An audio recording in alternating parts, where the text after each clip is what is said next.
There were several high school football coaching changes in the Low Country in the offseason, and we'd like to focus on one of those right now in the 3A ranks, Hanahan. The Hawks have made the playoffs 26 of the last 27 seasons.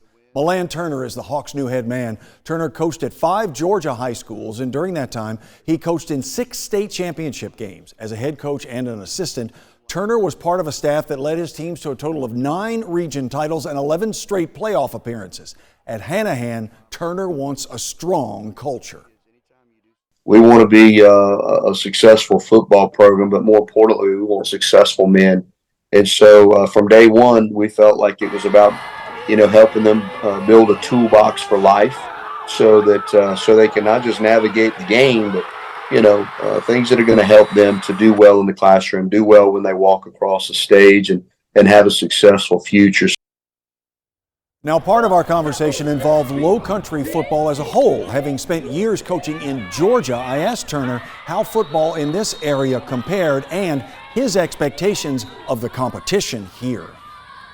I expect every week's going to be a war. I really do. I think every week, just like it was back in Georgia, you're going to have to be extremely well prepared week in and week out and expect everybody's best. And, we've got a lot of work to do.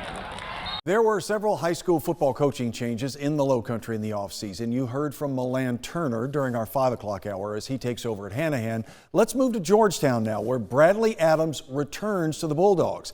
Now, Adams coached at Georgetown from 2010 to 2016. He's hoping to relive celebrations like this. The Bulldogs program, as we all know, has really struggled in recent years, but Adams is determined to bring it back.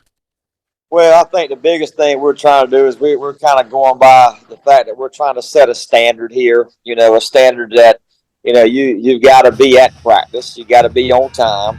You got to follow the proper procedures and things that we have in place that we feel like can help us, try to propel into building a really good culture to hopefully be able to get us back into some winning ways.